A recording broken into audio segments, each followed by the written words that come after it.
Good afternoon, everyone, and welcome to today's Research and Review webinar, this December edition. Hopefully you're staying warm and away from the snow, although I'm calling in from Maine, and we are getting another 3 to 6 inches to add on to our 1.5 feet that we got this past weekend. So I hope everybody is gearing up for the holidays and lots of fun and lots of food.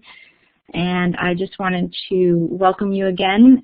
Today we are going to be hearing from Dr. Joe Cozart, who is at the Georgia Virtual School, and he is going to be talking to us about using data to improve the management and operations of an online school.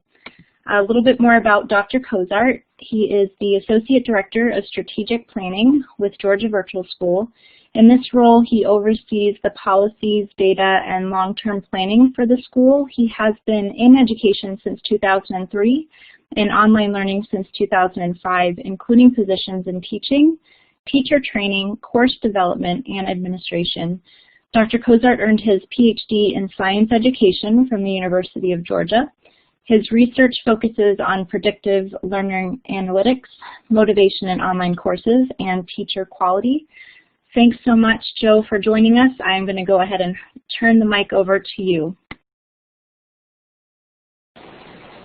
Well, thanks for the introduction, Catherine. Glad to be here, everybody. And what I'm going to do first is let you know a little bit about how our school runs, and then we're going to dive straight into some of the data analysis that we've done to help our school run more efficiently. My goal for this is that it be a very accessible presentation. I hope you'll walk away with some ideas, even if you're not the data number cruncher at your organization, that you walk away with some ideas for how you could look at data in a different way to improve your program. So first off, a little bit about Georgia Virtual School. We are run by the Georgia Department of Education. We're a supplemental program, so we don't graduate students. We've been around since 2005, and we currently have middle and high school students. The graph that you're looking at is our state end of course test scores. And this is one interesting thing about our school. We have a test, this standardized test that our students take that gives us a direct comparison to students across the state. So even if you're not a number person, you can look at that and see the blue numbers are generally higher than the green ones. So that's something we've always been really proud of. Our students have performed really well in their online courses. In the last few years, our legislation has changed. We now have a tuition of $250 per enrollment, so the schools pay that.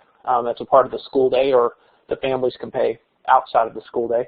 We have about 20,000 course enrollments, and when I say that, I would mean one student taking a 1.5 unit course.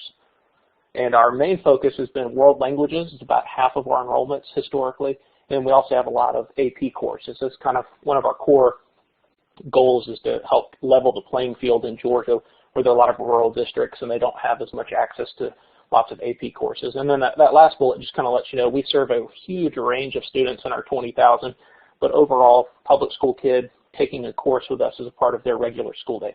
So that'll let you understand, once we dive into these numbers, this is the context in which our data analysis has occurred. These are a few of the places I'm going to focus on today. You can see some of the tools we're going to look at. Like any school, some of these things get into the specific programs and vendors and solutions we've worked with, but some of them are very broad and easy to access. In particular, anything in Excel, of course, is pretty broadly accessible, and SPSS is the stat program that I use, but there are plenty of other statistical programs, some free, some not. So anyway, we're going to kind of dive in a few different areas. So we'll look at our learning analytics. That's inside our LMS. We're going to look at our course surveys and how we break those down. And then a little less on the data side, but my role in strategic planning, a lot of times we just end up kind of looking at our budgets and trying to think of it in a more strategic way, instead of just making sure the budget's balanced, kind of seeing how do the budget allocations align with our goals. And that was especially important for us this past year because we went through our SACS accreditation process. So that was a really eye-opening for us. We'll get into that a bit. And then finally, course enrollment forecasting. As we just saw on the last slide, we have about 20,000 students, over 100 courses, and they're coming from hundreds of schools across our state. So it can be really tricky to know how many students to plan for and to staff teachers for in each class. But we have learned some trends in the data, and hopefully that'll help you at your school as well. First off, we're going to look at our learning analytics. We are a client of Desire to Learn. We've been with them for a long time. But the last few years, we started using their analytics that are kind of built into that package. And I know a lot of other vendors have similar solutions, but I'm just going to show you what we've done with this one. So the first thing we've realized is when we get access to huge amounts of data, our staff doesn't instantly know how to use the data, even just technically where to click and how to access it, but then also what to do with that. So this has been a multi-year process, and we're halfway through our second year now. So as a part of that, last year we introduced the teachers to the data and the resources available. And this year we're asking them at least once a month to really go into that data and dive in and try to reflect and figure out some ways to let it inform their teaching. This kind of mirrors a bigger statewide focus. Our state, we have a waiver with No Child Left Behind, and instead of our normal adequate yearly progress, AYP, we have this other acronym you can see here, the CCRPI. But basically, schools across the state, if they will get into our state longitudinal data system, they can get bonus points on their overall school score, which is, again, is very close to AYP if that's familiar for you in your state. And I just point that out to say that what we're doing inside our virtual school is kind of part of a bigger picture of what's happening in Georgia. A few things that I picked out that have already immediately, even just in the first year or so, been very helpful is to see student tool access to know what are they doing inside the LMS. And in just a moment, I'll show you some actual images of those, because I think that's what really makes this idea come alive. I know for years we looked at these products and we really tried to decide why might this be worth, you know, this extra investment on the part of our school. So this first one, if you're a stat person, you'll definitely like this, but I know the average person here may not be. So I want to break this down a little bit. So what this graph did, this is called a decision tree, but this looked at the different tools inside our learning management system, things like, you can see them in the circles, the home page, the Dropbox, discussion boards, and quiz tools. And it kind of looked at how closely did the usage of that tool impact your overall grade in the class. And down at the bottom of the screen, those are the little histogram type boxes, are basically showing their distribution of the students' final grades in the course. So if you'll walk with me, and let me grab a pointer here. Up in the top left, we start with homepage, and then you can see there's a split. There's students who look at it less than 11 times, and students who go to the homepage more than 11 times. This is really not too mind-boggling. The students who go to their homepage less than 11 times are not going to do too well in the class. So if you'll follow that down to the bottom left of the screen, sure enough, the average, I can see that rectangle is the majority of my students are having a final grade between like a 0 and a 60. So not surprising. What really gets impressive is as we move towards the right, we see, well, what are the traits of an effective student? So I'm going to move a little quickly through this, but we can see the Dropbox. That's another tool.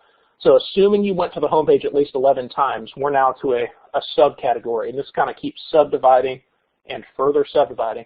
So within Dropboxes now, students might have used that tool less than 4 times or more than 4 times. That p-value, less than 0.001, that basically just means that it's very statistically significant at this breakpoint of less than 4 or more than 4. And again, if less than 4, you were not going to do very well in the class. Moving on, we get to discussions. Again, very significant statistically, and you want to be in the discussion at least 5 times. Now that makes sense. With any of this data, you have to know the context that you're looking at it with.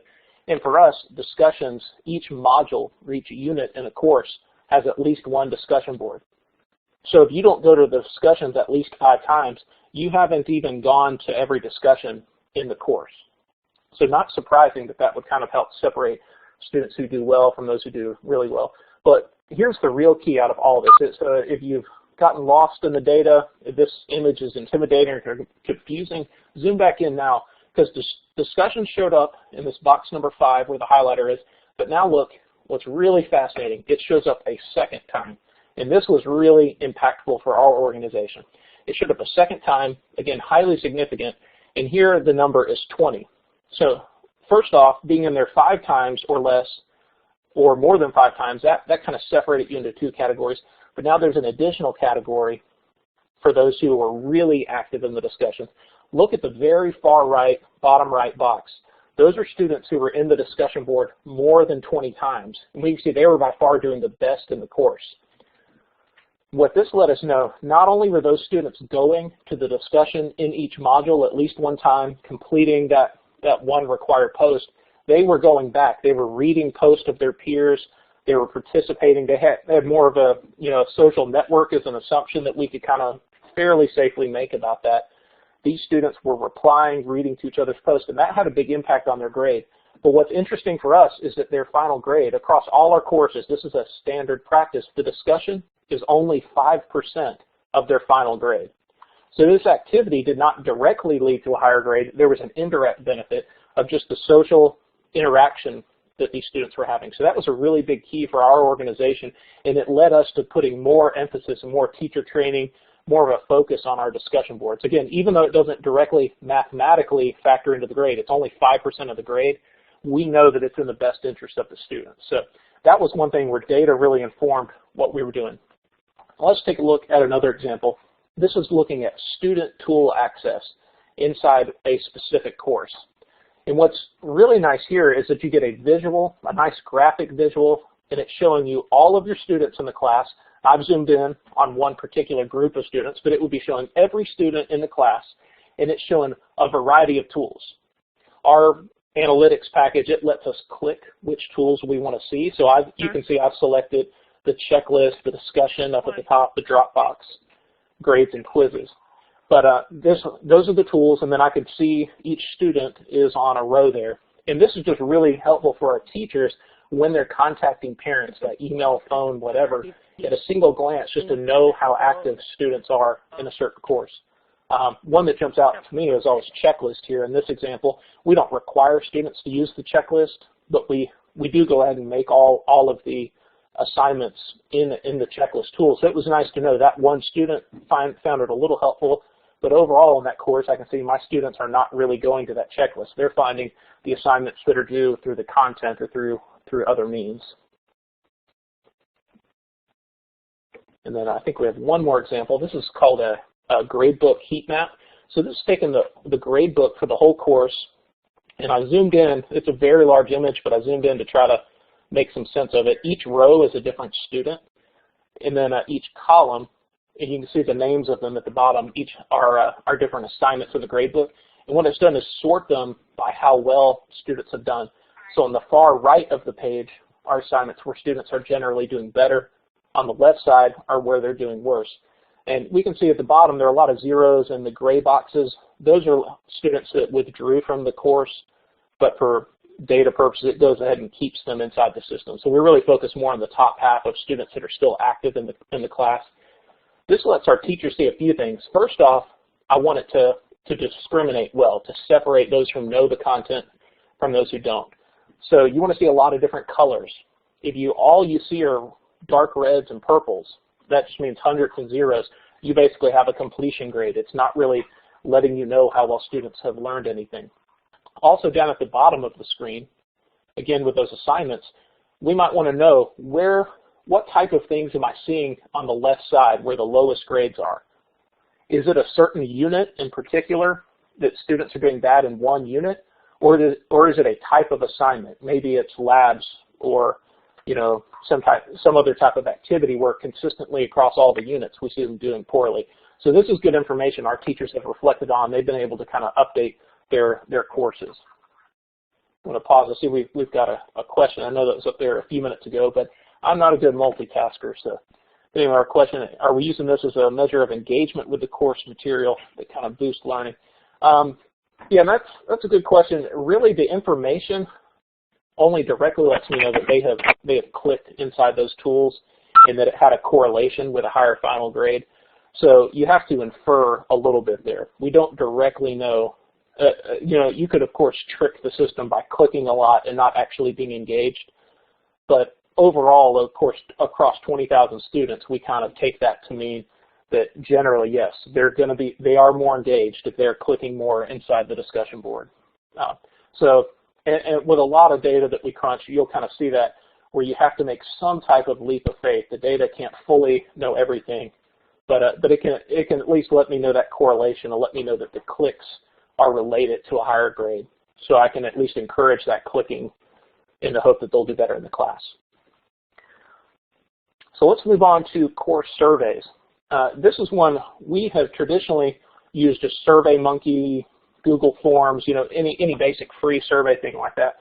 But about a year ago, we got an evaluation. The product's called Evaluation Kit, but there are a lot of other products, and I certainly don't want to focus on, you know, any one vendor in particular. But anyway, we got a course survey tool that kind of manages them and lets us pull some reports. So I know for some of you, you have had that for years, but for us, we just never had anything like that. So and maybe you're a school who doesn't currently, and that's just been really key for us. We've been able to dig into the data, and because it doesn't take a lot of time, like in the past when I was just using something like SurveyMonkey, I've got a lot of raw data I'm trying to crunch through. There was no good way to share with each individual teacher or to know what are my aggregate scores by department or anything like that. So this has really let us get into some neat things. And then this other bullet point, a good comparison. Previously, the pass rates and class averages were really the best things we had to look at, like how are different teachers doing, how successful are students in different classes. But when you look at correlations, and you just kind of find that's, at least at our school, and I think at most schools, that's really not a very good measure. Like, for example, in a Spanish 1 class, the kind of students you're pulling into that traditionally are just not necessarily going to do as well as maybe an advanced physics class. So the physics class is probably going to have a higher class average, but it's not really telling me anything. I just know that there's a different caliber of student in that class. But in course surveys, there's been some really nice research. I know at the Vanderbilt College of Ed in particular, but a few others looking at this idea that if you have at least 25 students in a class, when they just rate overall my teacher's effectiveness at teaching was whatever, you know, and give them a Likert scale from very poor to very good, you get some really nice scores on that you can actually make some pretty good comparisons with. But anyway, let's look at an actual example again. This is a report that we get out of our evaluation kit, which is the vendor we use to run our course surveys. So in red, I just kind of scratched out that specific teacher. So this is actual real data. And there were a lot of questions on here, but I picked this in particular because this kind of walked us through a couple interesting things for our organization. Sometimes data validates what we do, like that decision tree that we looked at a few minutes ago. The decision tree told us discussions are important, and that was good because we had been operating under that assumption since 2005 when we started. We just didn't have the data until more recently about it. But this example, this is one where the data kind of made us stop and rethink some of what we're doing. Oh, and actually, I didn't grab, we'll get to that in just a moment, so hold that thought. But anyway, what I wanted to show here, this teacher can compare her performance with others in her department in her school. So the very first question at the top, my teacher resolved my questions. You know, just to know that we expect it to be within a day or so, and I can see most students are doing that.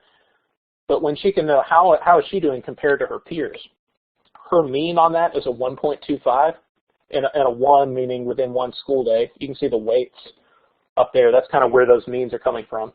So again, her mean is 1.25. The department has a mean of 1.41. So she's doing better than her department, and then the school has a mean of 1.52. So this teacher resolves student issues better than her overall department and better than her overall school. So she can know that's a strength of hers, and in her e-portfolio, she can kind of reflect on that. This is one we are going to come to in just a moment, back to that school-wide thing where we had to kind of stop and rethink some things. The grading system for the course, this is kind of getting to how does the student perceive the rigor of the course? How does it compare to their face-to-face? And for us, this is a key question because most of our students are taking most of their classes at a public high school, and then they're taking one online class with us. And for most of our kids, they've never had an online class before. But I can see overall, they find the courses that we have to be more rigorous than what they're experiencing in their face-to-face classes. And there's not much variance here. This teacher is pretty close to the department and school averages. And then let me move on to kind of the follow-up with that idea. Here we go. So there was the rigor, and then this next question, I kind of cut some of this off. I know you can't fully see it, so I'll just explain it to you, but I didn't want it you'd have a huge spreadsheet you couldn't actually look at.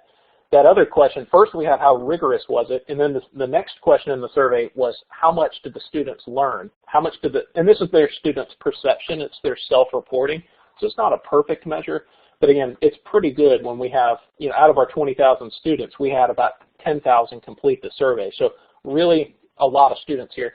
And what we find students, the mean here is about 2, and what that meant was about the same. Students feel they learn about the same in our classes as they do in the rest of their high school classes at their local public high school. So that's, that's okay.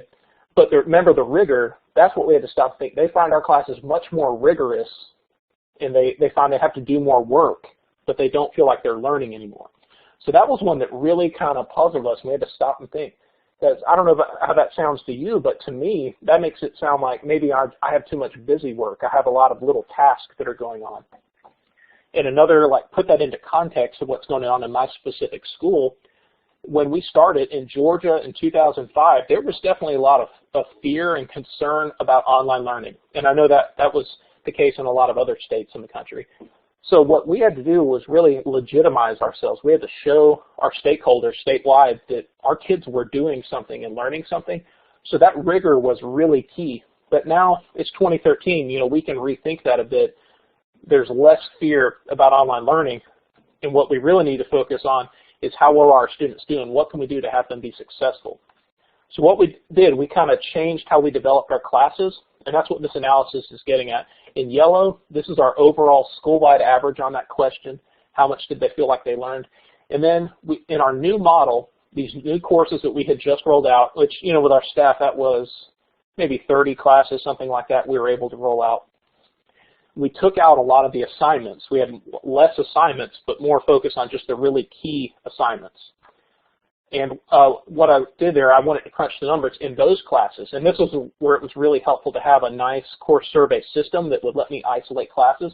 So I ran a report only for my new classes, and I want to know what was the mean on that. And I can see it's much closer to 2. The smaller numbers mean students felt they learned more, basically. So I could see that it looks like we're on the right track. I wouldn't say we've arrived there, but our new classes where they have less assignments and more kind of self-paced review and interactives, those are letting students feel like they're learning more. And the rigor stayed pretty much the same. The rigor is down in the bottom of the screen. 1.7 down to a 1.67. The 1.67, that would mean that it was a little more rigorous. So anyway, these are just kind of some things our organization was reflecting on. And as you're thinking about it, my goal there is that you might take that and think, what are you doing with your course survey data? What is that telling you about your students and how they're doing? All right, so that's 2 of them. We looked at learning analytics and we looked at course surveys. Now we're going to take our third topic here, budget analysis.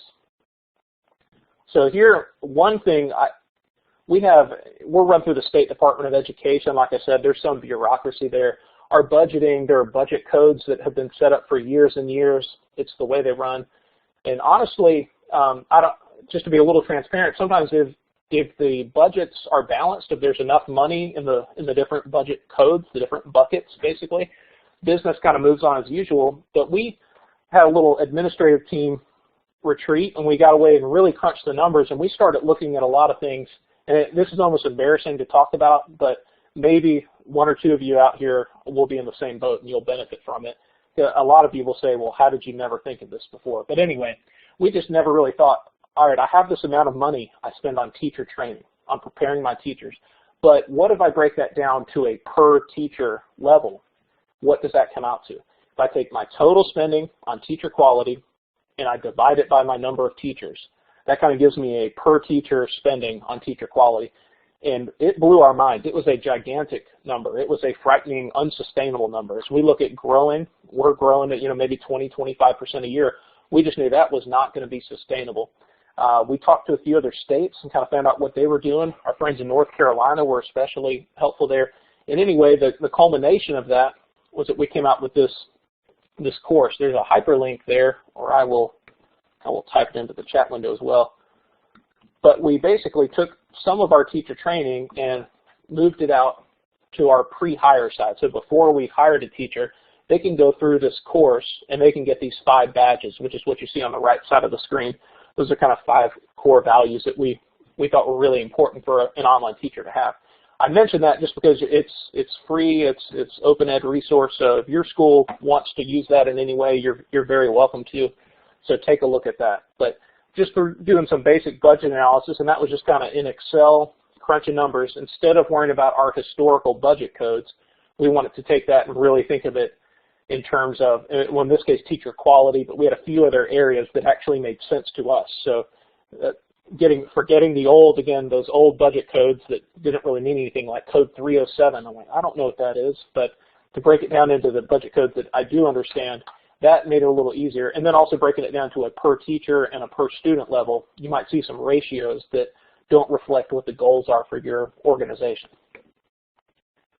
And then the last thing, this gets into a little more nitty-gritty. So if you're a data nerd, you might enjoy this part more. If not, I hope you'll try to stick with us. I'll try to make this as accessible as we can.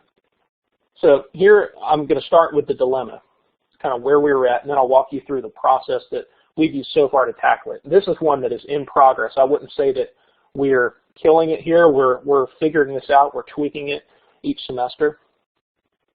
So we have 300 plus course offerings every semester. We have a lot of adjuncts as well as some full-time.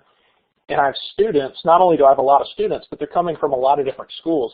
And the end result, it was just really hard to figure out who's going to show up in each class each semester. There might be a random school that, I don't know, maybe their Spanish teacher quits and they decide to send 60 Spanish students to us, but the next semester they hire a new teacher and they don't use us. So that was a big problem. We tried just basic things, surveying the schools and saying, how much do you expect to use us, and looking at historical growth patterns.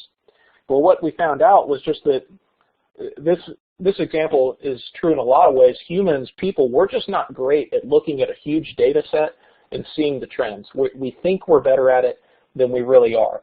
We think we can look at the historical enrollments in each class and come up with a pretty good guess for what it's going to be in the future. But what I've found, I've crunched some numbers, even just doing a very basic regression using a simple formula in Excel, I can come up with a better formula than my staff was using to kind of do that on their own. So here, the point of this is just for you to see there are a lot of classes. Again, there are over 300 of them, and I was looking at each semester, and I chose to break it down only looking at the fall semesters, and then we would do a similar analysis in the spring ones, just because we see some different patterns. Like for us in the spring, we see huge enrollments. So the seniors are trying to graduate, and you just see really different patterns. So it didn't work out well to kind of crunch them all together. So I put them all in, and again, even just doing from this Excel spreadsheet, there's a formula for a regression, a linear regression, and it will just try to figure out a pattern.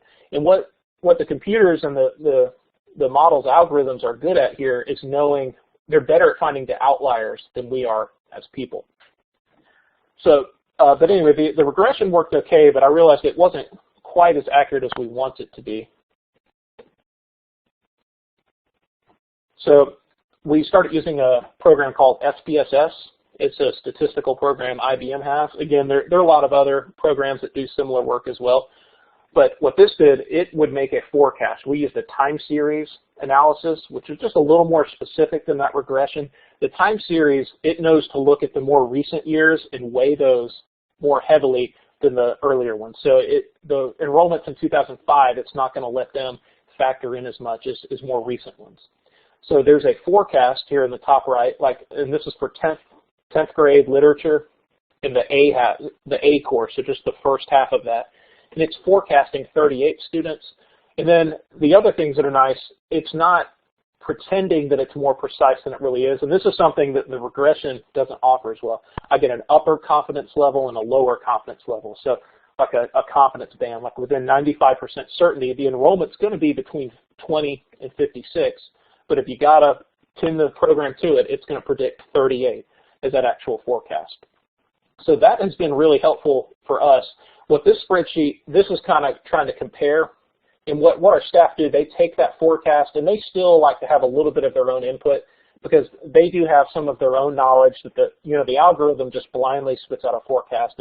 And they talk to schools, they have some idea who's going to enroll. So they kind of look at growth patterns and the forecast and kind of make their best guess when they're trying to staff for teachers. But anyway, if you have a part-time program, that might be helpful for you. I know in a full-time one, I'm not quite sure. That'd be interesting if anyone has done anything like that to try to predict full-time enrollments. I know a lot of times that can really depend on policy and funding. This last spreadsheet here, this is just looking, I'm comparing the method, because as I said, this is not perfected. So on the bottom right, I'm kind of looking at a percent difference with a new method, where what I added to the time series a guess for the next semester that I was going to grow 30%. And I saw that was more accurate than the older method of just running it straight, because that's like a 200+% difference. Not great. But anyway, the whole point of this is that it got us better at knowing when was a big spike in enrollment a sign of growth coming, and when was it kind of an anomaly and just a random blip on the radar. So that's something we did there. Diane, I saw your question back. Let's kind of back up. You're asking about what did we move to the pre-hire side. And basically, I would just say these skills, I don't know if that's quite what you mean by it, or I can stop talking if you'd like to elaborate more.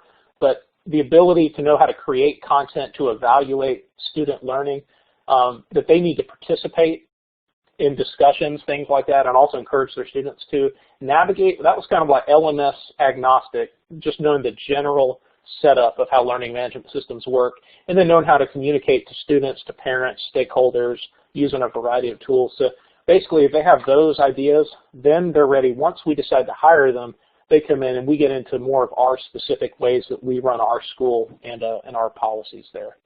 But that's the basic, and this just started December 1st, so this one where I'm sure we'll have to tweak, along the way, but this is kind of our first try at that. And the nice thing, there's some colleges that are kind of trying to pilot this with their online teaching endorsement that we have in Georgia. So they're going to go through that, and those students will be able to get some college credit as a part of going through this. And then on our end, as the data guy, this is run, the badges are put through a thing called Credly, which is kind of like Mozilla's open backpack, but I can run reports on this and I can see who are the people that have completed all 5 badges and where are they certified.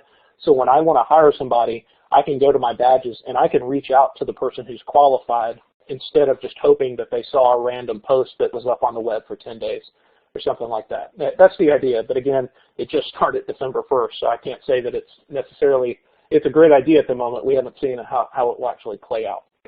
But so those are the 4 areas where we have kind of tried to crunch some numbers in my organization. Hope that was helpful for you. Kevin, one thing that we're still working on, I saw your thing, what I was really finding, for some reason, you have to have this HTTPS and you have to have the www. So I don't know if that link will work or not for you, but hopefully that will pull it up. But anyway, if you have any questions, if you have any ideas, if you have suggestions for us, things where you are a little further down the road, there is my email. I'd love to kind of continue the conversation with you offline there. But if there are any questions, I suppose we can pause for that as well.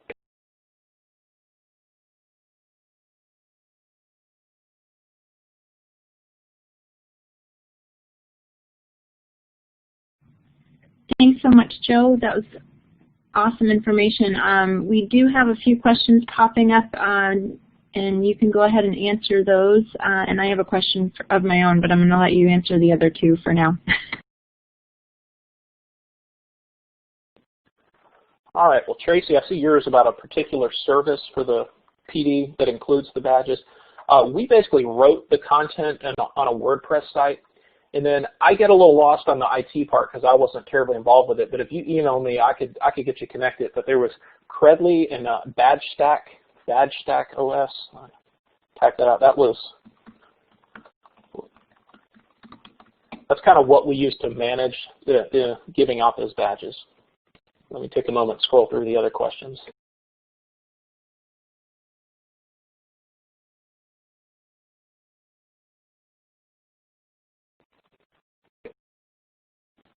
Randy, that's a great question about the data revising our course offerings. Yeah, and I didn't get into that, but it absolutely did.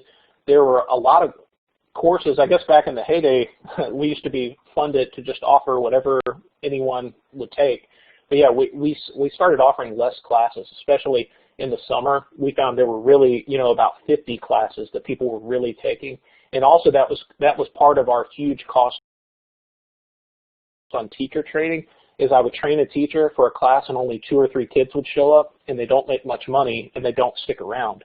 And then I've got to hire a new teacher and incur all those costs again. So absolutely that has. I saw one request for the survey. Yeah, I can absolutely share that with you. If you will email me, that would probably help me remember to do that. And then predicting enrollments, Holly, yeah. It's an IBM product called SPSS.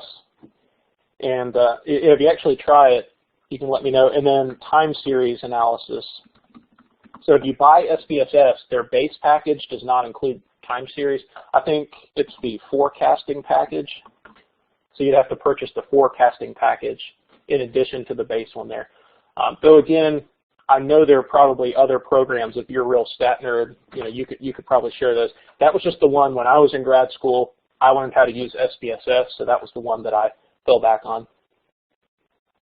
All right. Yeah, and Catherine, I saw yours. I can definitely send that survey out. Yeah, R's another one that works. I have not been able to figure out how to work R myself, which is kind of embarrassing. I know I should just try harder and play with it.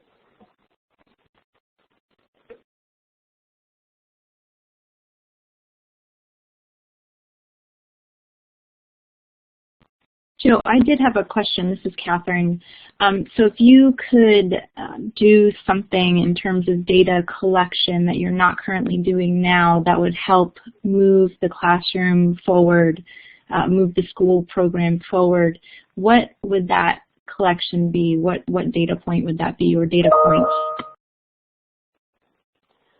Yeah, that's one comes to mind right away. We had talked about having some type of innovation institute, and it was kind of a casualty of our funding cuts. But we feel like, and again, this is another one, we're just got to be kind of like honest and transparent. We feel like in a lot of ways the way we teach has not changed a lot in the last 5 or 6 years since we opened our school. We've tweaked a few things. We have new technologies, but our instructional model is really pretty similar, and it's not, the instructional model is not terribly different from how school is happening face-to-face all over the country. So we know that there are better, more innovative ways to do things. I wish we could try a few and maybe even randomly put students into those and to get the crunch of numbers and start trying to see what's going to lead to students performing better in the classes.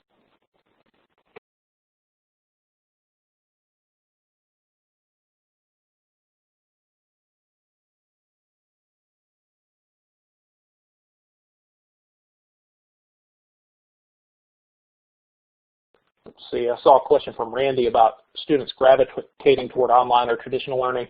One thing that our survey shows, this is only for our students, most of our students take one class with us. They're taking one with us, they've never had an online class before, and even though they're open to the idea of taking one again, it just odds are it doesn't fit into their schedule. So and that's probably a product of us being a part-time supplemental program, but most of our students tend to prefer traditional learning with just the occasional online experience. Diane, thanks for the tip there. I like the idea of hilarious stories with SPSS. Stat programs can be a little bit dry, so we definitely need some hilarious, fun ways to walk through those.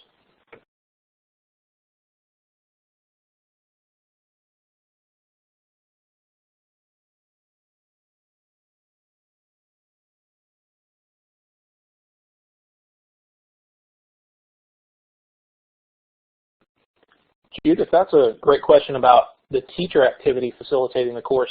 Yeah, that's one I didn't get into that we're kind of in the infancy on. This gets more on the administrative side and kind of, again, the budget analysis that we had looked at. We're kind of looking at how much does teacher supervision cost us, like how much per teacher is it costing me. And that number was a little high as well. So we've looked at some ways where I guess the trick for these analytics packages is that teaching, there's a good bit of art, I would say, in teaching, and analytics are not good at evaluating art. But that's not to say it can't be done. So for us, what we've looked at, there's some just kind of bare bones, minimal access in the course that a teacher ought to be doing if they're doing well. So we've talked about letting the system alert us to teachers that are, not accessing their email or their grade book. They're very uninvolved in the class, and we could focus our teacher supervision, our staff, on those teachers. And for the rest of our staff, not that we'll totally ignore them, but we would spend less time doing standard evaluations of them. Because we're probably, at least once a month, and often much more often, we're looking inside each teacher's class. But a lot of our teachers have been with us a long time. They're fantastic professionals, and even though it's great to have feedback, they don't, just from a cost point, we could save some money by spending less time inside each of those teachers' classes there. Let's see, I want to know who asked this. Kevin. It is just me. I'm a lone wolf.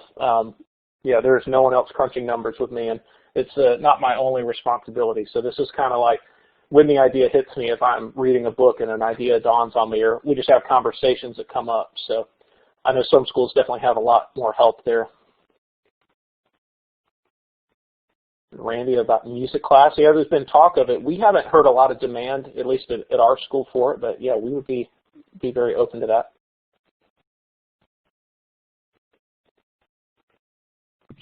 Joe, this is Catherine again. I have another question. So in terms of the teachers' interest in doing analysis on their own classroom data, have you seen any interest in that? Any teachers saying, hey, could you give me the numbers, and I'd like to kind of see, I know that you provide the feedback, but has there been any teacher kind of asking you questions about that, or is it just something that's kind of things that you deliver to the teacher rather than kind of interest from the teacher up? Yeah, definitely. We have an an Edmodo group. That's where a lot of our PD kind of happens in an ongoing basis. So that's where the teachers who are really excited about it will share ideas and screenshots with each other about what they're doing. And then we have a monthly live PD session in an online meeting room. And probably once a semester, there'll be more of a data focus there. So yeah, there are definitely a group of teachers that are latching onto it. The biggest thing I hear, once they dive into it, they start to realize, like, hey, can you explain why this number came up? And that's really good for me, because I can't necessarily validate my data without those teachers going in there and saying, like, hey, this student dropped. Why are they still showing up in this grade report? Or, I know it's not doing this quiz bank item analysis. I know it's not doing it properly. So there have been some bugs along the way. They've been really helpful in finding. I saw one question about the ePortfolio. Yeah, and that's something inside the learning management system for us, but that's basically how teachers track their professional learning. And this gets into the fact that at my school, a lot of them teach full-time at a local public school. So they may be doing a lot of PD locally there. And so what we let them do is just kind of document that PD so we can see it. And then for those who are full-time with us, or maybe they're staying at home and just working part-time with us, they might be really involved in our Edmodo and our live sessions, and then they'll again kind of document that inside their ePortfolio. Or I guess the third option, they might be really involved in MOOCs and other professional learning networks that they've set up.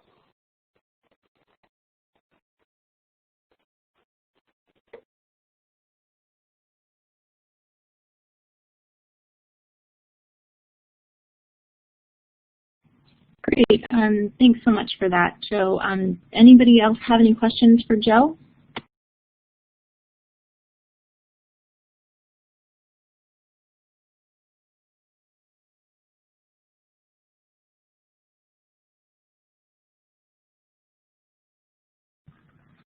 I see a few people typing, so I want to wait it out just a few minutes.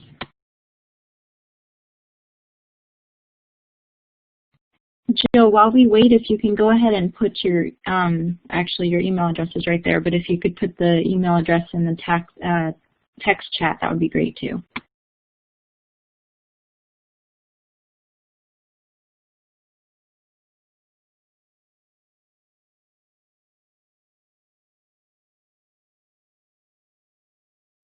Wonderful. Well, we'll be sending out the recording. Joe, thank you so much again for joining us and for sharing your information and the growth of your program. And we hope everybody has a happy holiday season and a safe one. Thanks so much, and we'll see you back again in January in the new year.